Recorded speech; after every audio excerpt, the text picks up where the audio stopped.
Live from the glorious beaches of the world, this is a globally acclaimed 7.2 pH transformation show. I'm Clement Stewart, your health coach and lifestyle transformation trainer.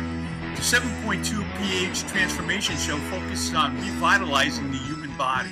This is done with dietary changes and whole food-based supplements. These critical changes put the body back into a disease-free alkaline state. Join us. Send us your 7.2 pH questions and future show suggestions.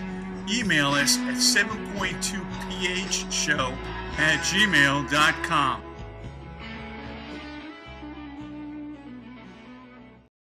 Today's panel is very special. Welcome to the second panel of the Jamaica Year 2000 Vitalities Culinary Showcase. We have three wonderful speakers here who are coming together to share their views on some very specific topics.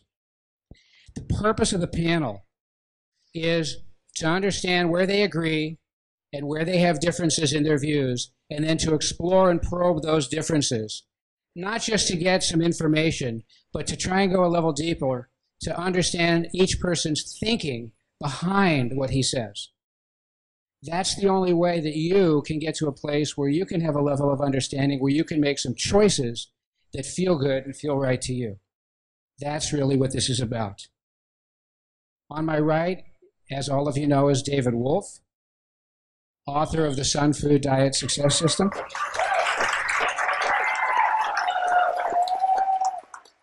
Hey. David coined the phrase Sun Food Triangle.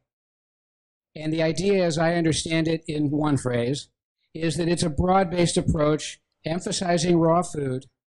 The idea is to achieve balance in one's diet, and David places a very heavy emphasis in the book and in his presentations on minerals and what minerals and the balance of minerals and sources of minerals and so forth. Next to him, in the middle there, is Doug Graham, Dr. Doug Graham.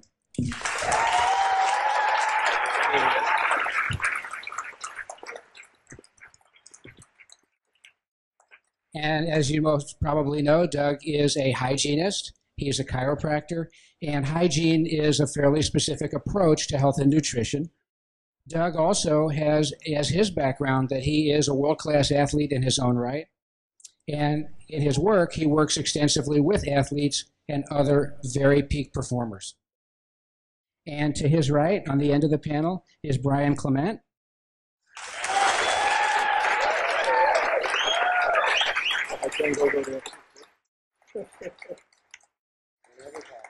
Good morning, Brian. And all of you know Brian as the banner carrier and the leader of the Hippocrates Health Institute, originally created by Ann Wigmore and Victoras Kovinskis. Brian then was able to transplant the whole idea down to Florida and transform it into what is arguably the finest health institute of its kind in the world today. So, again, the purpose is to respond to some key specific questions about how to live on a raw food diet. I want to emphasize as we begin that these three great teachers agree far more than they disagree. So even though this discussion, and sometimes when they get up and speak, there's an emphasis on what's different, underneath is an enormous foundation of common ground. So we will explore that a little bit. Yeah.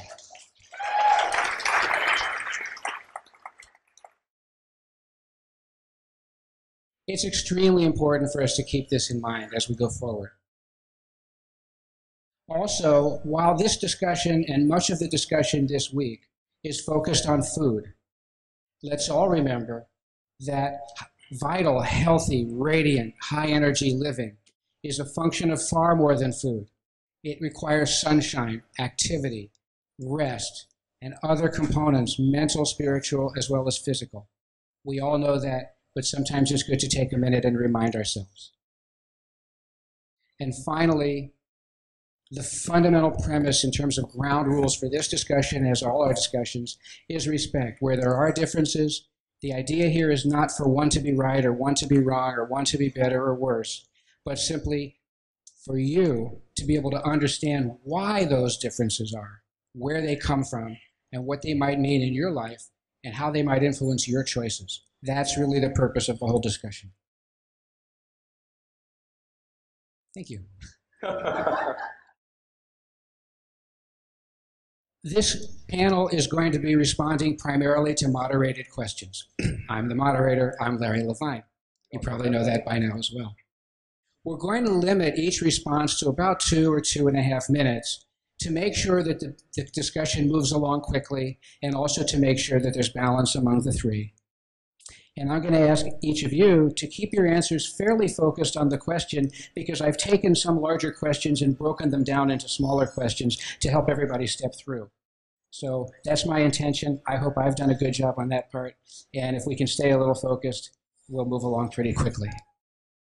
And we will at times allow this to go into an unstructured discussion if it seems appropriate. And at the end, we'll try and reserve about 10 or 15 minutes for questions from all of you.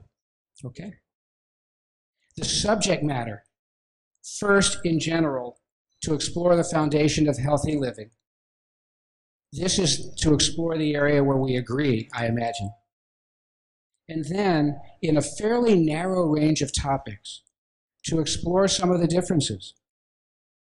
The general conditions for health and vitality, fruits in one's diet, the role for fruits, the sources of energy and the uses of energy.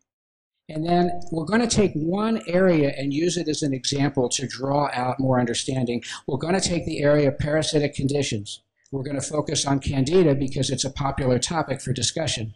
And we're going to use that topic not as an end in itself, but to draw out more understanding toward the latter part of the discussion. So what I'd like to do, in order to just give them an opportunity to introduce themselves a little more fully, I'd like to ask each person, starting with Brian, then Doug and David, what is, if you had to put your finger on one core principle that really defines your approach to nutrition and food, what would that one core principle be? Brian, you want to go first? I would probably say the one core principle that I have for nutrition and health is a principle that at any point in one's life, that we're capable of achieving our dream. So if we're 18 years old or 100 years old, if we have a dream, that we're physiologically, psychologically, and spiritually capable of achieving it. If not, my question is, why are we dreaming? To do so, there's fundamental things that we must all do. One of them is diet, of course. But diet is a later part of our necessity. The very first is mind work. And all of us, as I spoke the other night, come from a history of normality that's quite abnormal. So the second part is a spiritual essence. And again, none of us on the planet today can really define what that is. But it's there, and all of us must embrace it more and more and understand it better and better. So again, any point in your life, being able to reach your dream. Thank you. Doug, one core principle. Please, okay, restate it for me. Core principle. I would say the core principle of what I'm attempting to teach is based on two formats. One, the use of comparative anatomy and physiology. In other words, to look at the animals that are anatomically and physiologically similar to us and to use the laws of nature in a way that makes sense as far as us creating a diet that we are anatomically and physiologically, in other words, biologically adapted to. I'd say the second point of it is to continually strive to simplify the program, to take complex issues and make them simple through understanding, rather than taking the simple issues and making them complexer or increasingly complex, and so that we gain mastery over our programs rather than lose mastery to the people who guide us. David, one core principle.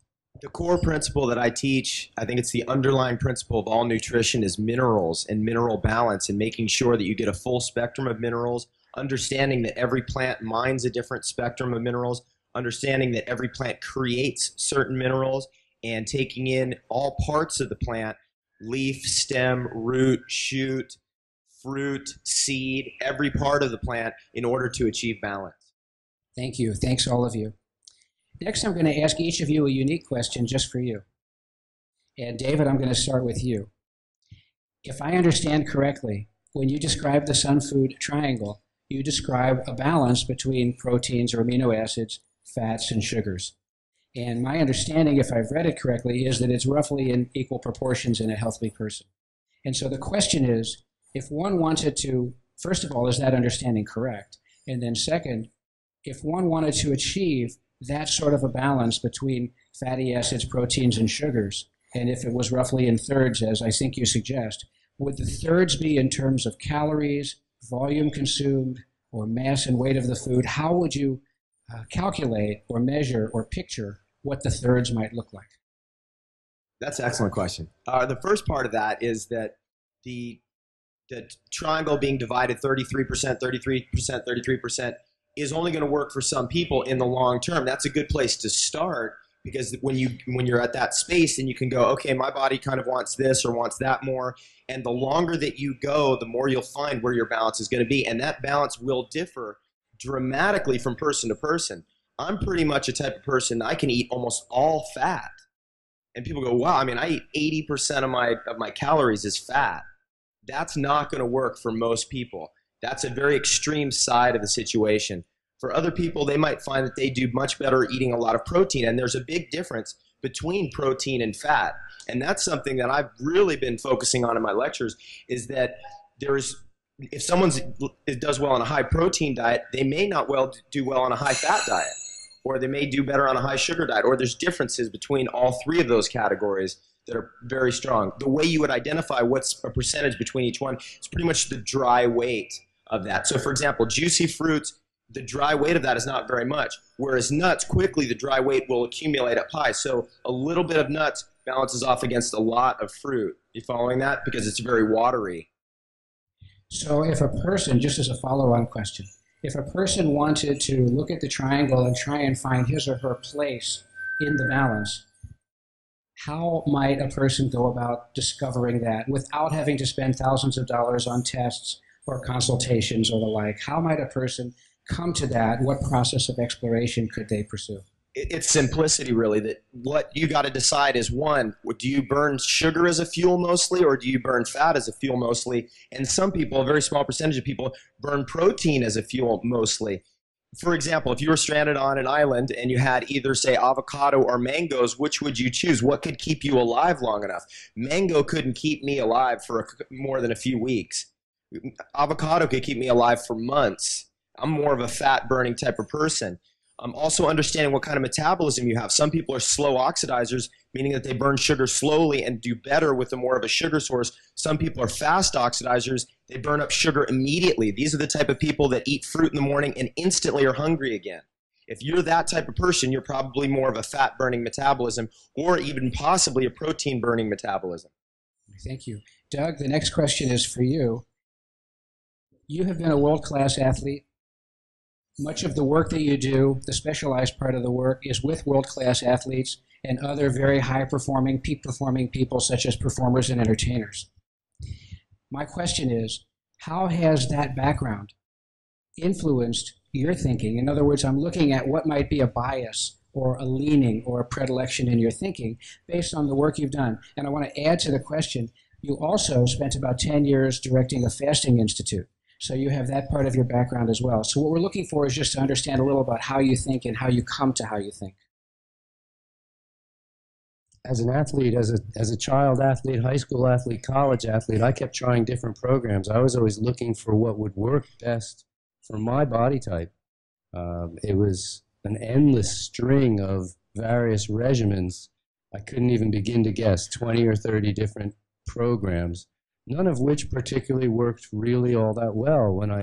When I stumbled on the one that I'm currently using, I knew, like the old bumper sticker of 30 years ago, I found it and I stopped looking.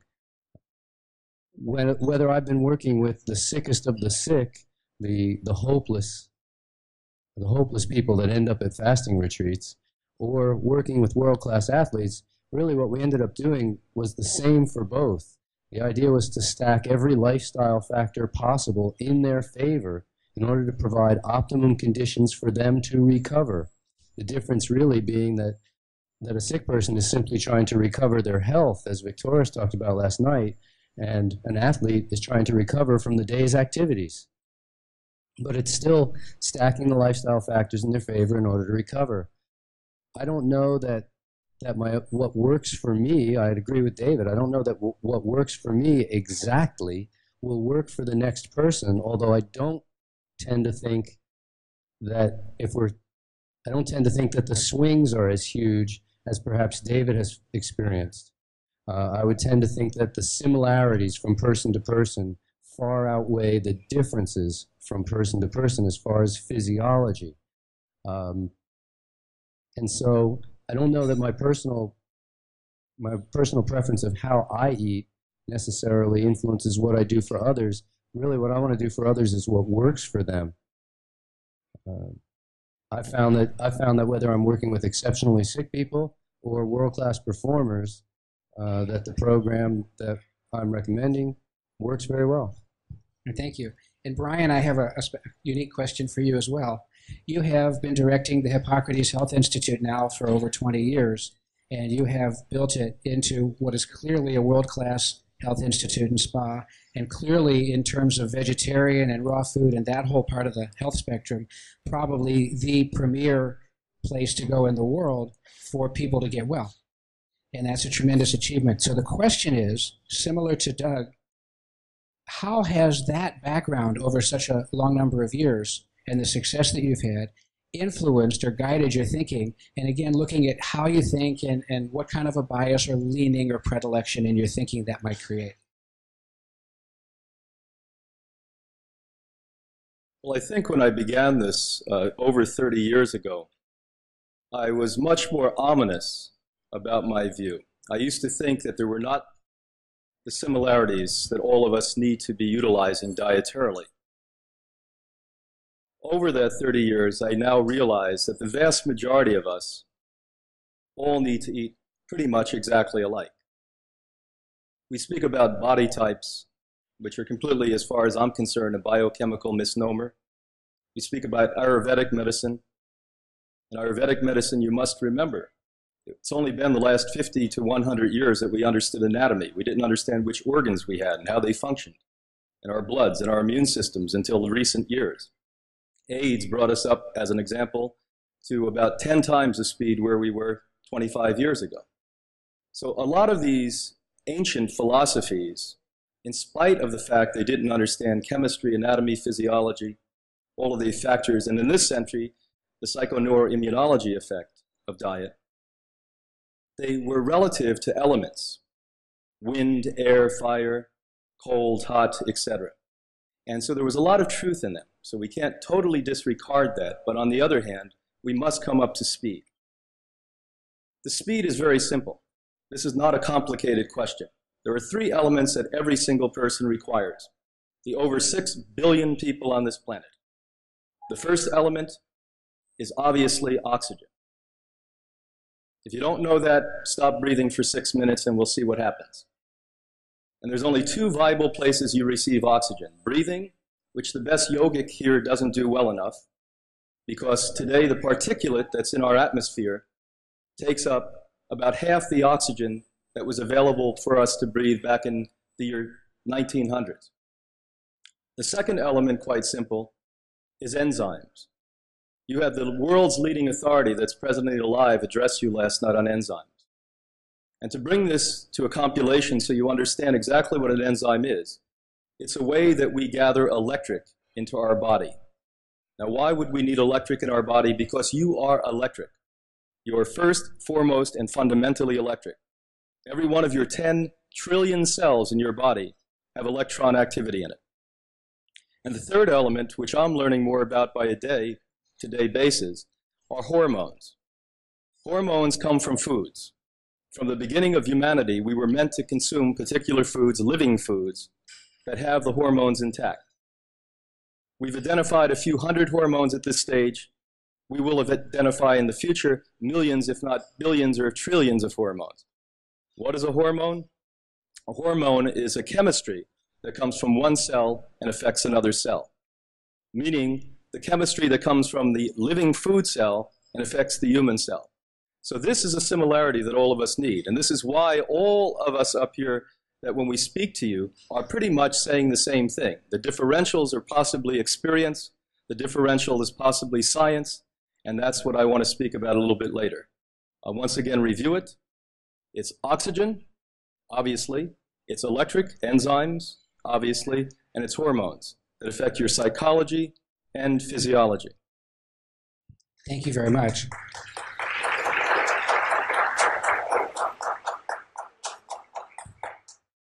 Thank you for your enthusiastic support. Doug and Brian, you both touched in your last answer in the direction of my next question. There is almost universally among teachers the notion of listen to your body, follow your body. Where you are, what choices you will make should be driven by listening to your body.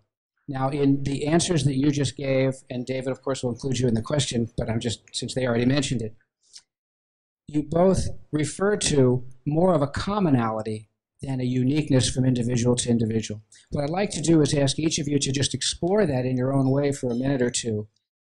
What is the commonality? Brian, you've obviously already started down that path, but you might want to add a little more. And if there is a listen to your body, how does that play into the whole picture? How can we do that?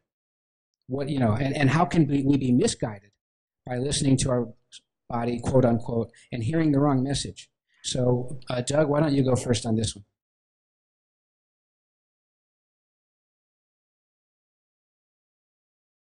Let's start with the end of the question, the misguided. I think people are misguided when they're still living with addictive habits and saying, well, my body was just telling me I really needed some chocolate, so I had some chocolate. It'll take a while to overcome habits. Habits get stronger if you reinforce them, and they get weaker if you don't. But they don't just instantly go away. They keep coming back to haunt us for a long time. It took a while as a raw foodist before I got past thinking of various cooked food items as treats and started thinking of them as punishment. I think the commonalities have to do with the way that our bodies are built. I mean, we have feet and hands and eyes, and the similarities are never ending, and it's a rare person without a heart or a spleen or a kidney, and the way they work. And when I studied anatomy and physiology in medical school, they didn't tell us, well, some people do it this way and some people do it this way. This is a liver, this is what it looks like, this is what it does. The commonalities are profound. Every cell of the body is fueled by simple sugar. Some people are more adept at converting fat into simple sugar. Some people are more adept at converting protein into simple sugar.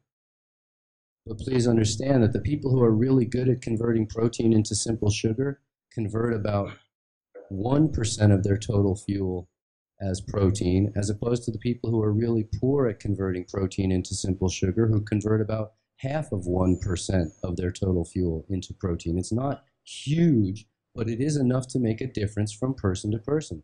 The same with fats. It might be that some people can convert 20 or 30%, and some people could convert 30 or 40%, but it's not the people who try to live on pure fat. For instance, Eskimos live on a diet that is incredibly high fat. They survive, but they do not thrive. The average Eskimo dies at age 39 from osteoporosis. This is enough to keep the tribe alive, but not enough for us to, if 39 is all we get, is that what you want? It's not what I want. I want to feel well till I die, and I'm not living the way I do to extend life, but I think it will happen. But I think the commonalities of how our bodies are fueled, what the microchemistries are, how the coenzymes and the enzymes and all of the other micronutrients function is pretty much the same from person to person. Thank you. Brian, you want to take this next? Well, the commonalities between the lifestyles that all of us are proponents of. And let's go to David. I honor and admire David so much. He's the young generation, the new generation, that came out of a totally different background. As you mentioned the other day, David, you came from 2 medical doctors, and I honor you. You're vibrating with and bringing into our field now the youth. And so let's give you a hand for that.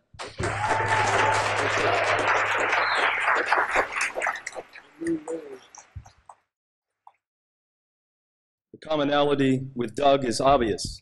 You go out and watch Doug exercise, as I've done every single morning. It just tickles me. This man makes exercise fun. You're out there doing it, you don't even know you're exercising. Look at his body. This is an example.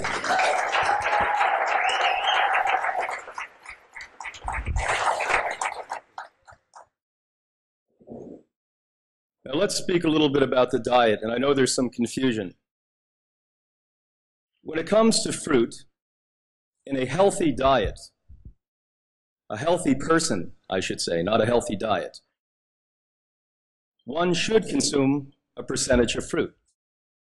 Now, over the decades, our blood profiling, working with both very healthy people, from super athletes to extremely sick people who had days or hours to live, we discovered that for healthy bodies, about 15% by weight of your entire diet, fruit consumption is generally good. Now, are there exceptions? Doug's a good exception. Doug burns off sugar like you and I do not. I would assume, watching him here, that he probably exercises 2 to 3 hours a day. Yeah. Now, how many of you sitting there exercise 7 days a week for 2 hours? Well, you have 1 or 2 people. 84% of the American population do not exercise at all. 1% of the American population exercise as much as they should.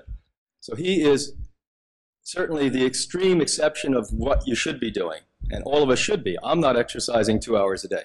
So with him, I'm sure he could consume astronomical amounts of fruit, burn it off. Now, who cannot, when we say healthy versus unhealthy? Let's speak about microbes. Now, this is a biochemical factor that no one can denounce or deny. Microbes are things such as bacterium, virus. We also can add in fungi, yeast. We can also add in parasitic, amoebic infestations to that whole overload.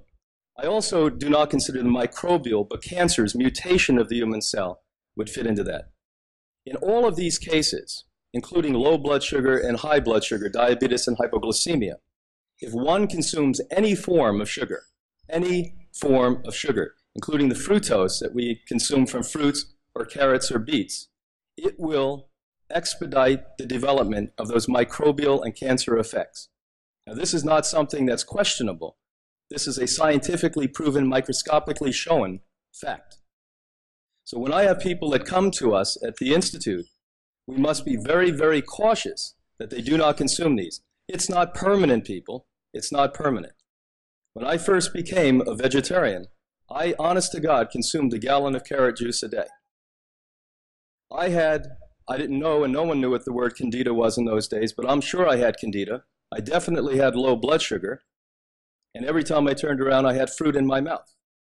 Why? Because if you have low blood sugar, you tend to, or candida you tend to, or even allergic reactions, you tend to want the sugar, the very thing that feeds you, to keep up your energy, because the proteins and the minerals that David so diligently speaks about in his work are not there. And that's why you're having problems to begin with. So that is the differentials with fruit versus non-fruit. Is fruit good? Absolutely, fruit is good. The last factor on fruit, ripeness of fruit. It is literally impossible to find ripe fruit. One of the classes that we give at Hippocrates is Hans's husband Wilbur takes the entire group, and I think it's probably one of the most significant courses we give, to a health store, a Wild Oats, which I consider a very good example of a health store, to the organic fruit session, and shows them that these organic fruits, that 95 or so % of them are not ripe. Right. Now, in spite of the fact, well, I'll try to finish it and then we can go on. I'm like Oprah Winfrey in these things. Yes. I'm almost there, Larry, don't worry. If you look at the 95% of fruits that are unripened, there's always about 5% of fruit on a tree, a vine, a bush that do ripen because it's closer to the mineral source. And it's also closer to the sun source. It may have the sun on it most of the day. That fruit, it's a direct vein from the soil with minerals up to it, and the sun will ripen. So we literally teach you, and if any of you wish to know, Hansa can actually show you this today or tomorrow, how to find a ripened fruit. So yes, fruit, let's move into it, and let's move into it when we're healthy. But in my opinion, it's about 15% for the average person. Doug, again, being a good example of somebody who's certainly able to eat beyond 15%. Thank you. Thank you.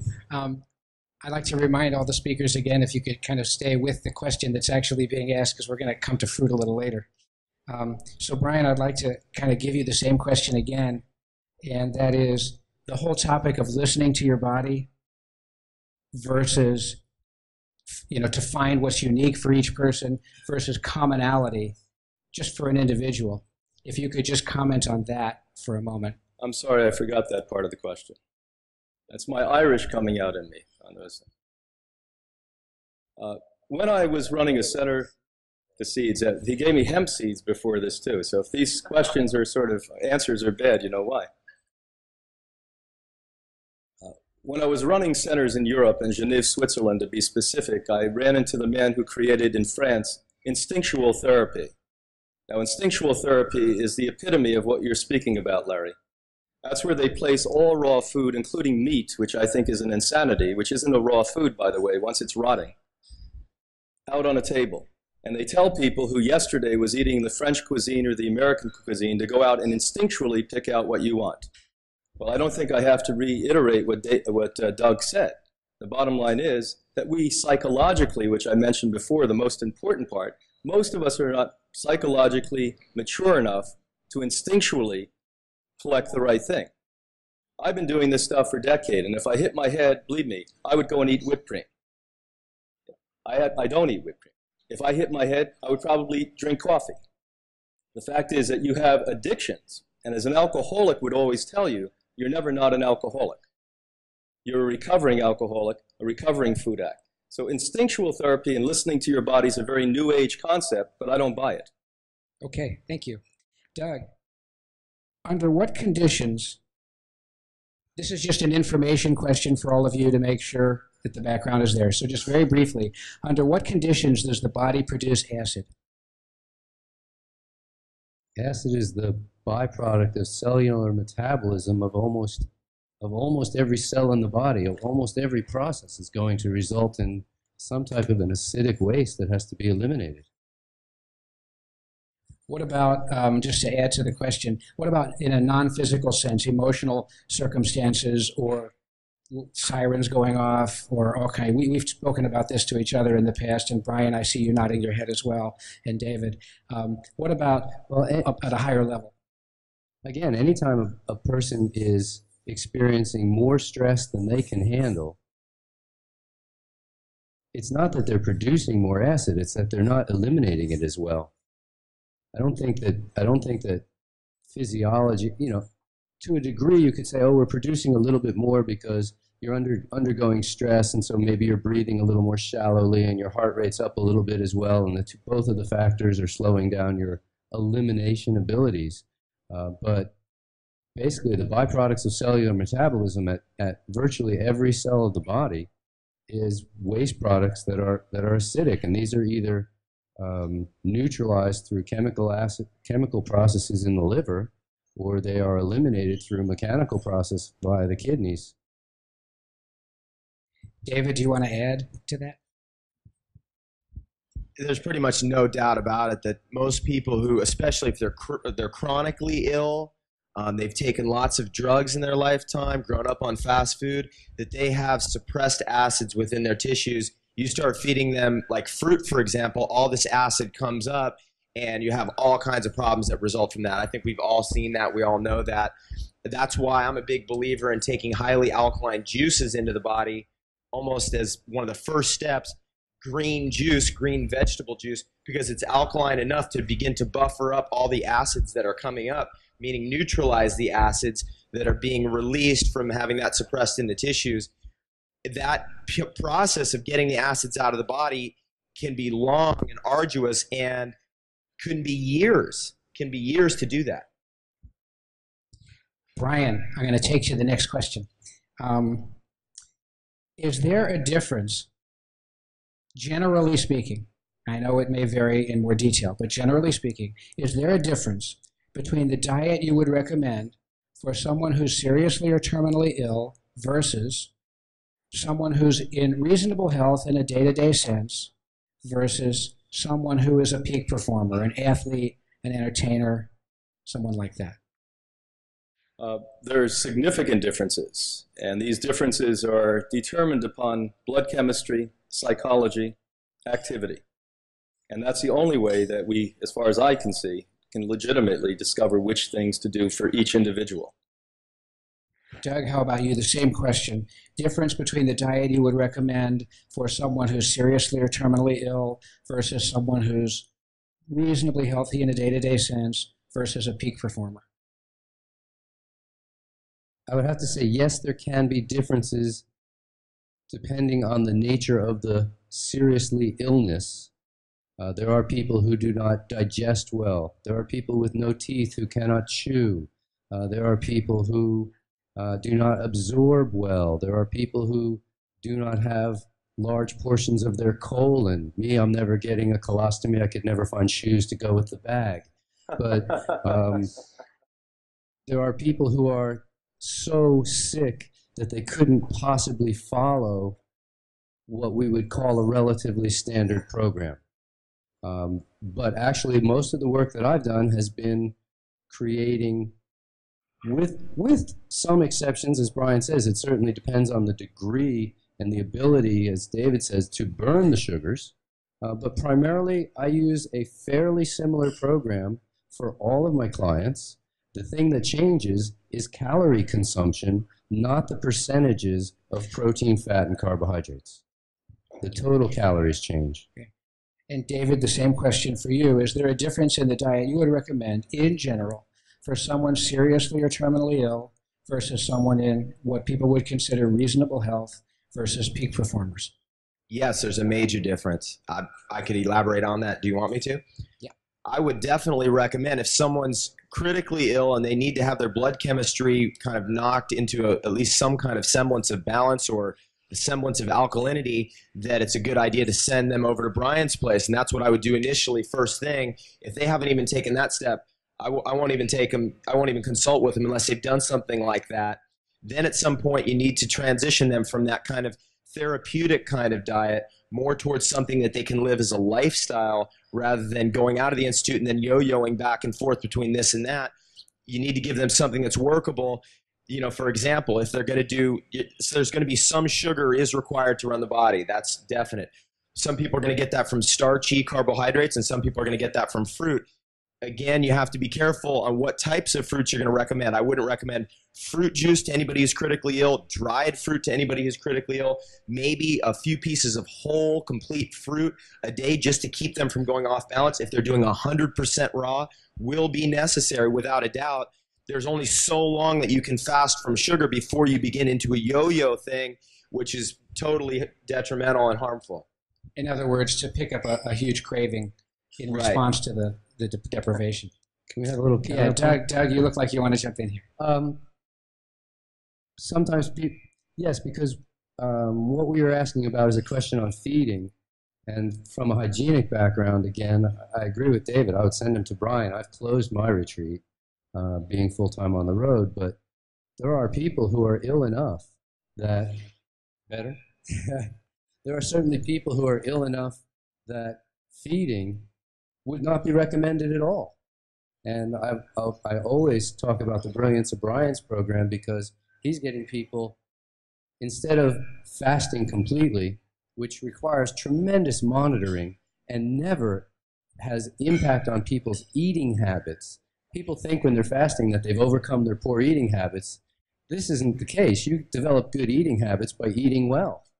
And so the brilliance of Brian's program is that we're getting people who tend to be overweight in general to eat the lowest calorie per bite food. We're getting people who tend to be exceptionally ill and never eat vegetables at all. It's part of how they got sick. To say, look, all you get is vegetables and more vegetables and more vegetables. If you don't want to eat, that's okay.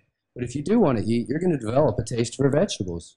And so the closest thing to fasting is to put people on a high vegetable program, and it achieves Brian's desired result, and it achieves David's desired result of the high mineralization and alkalization, I think we're all saying the same thing. Good.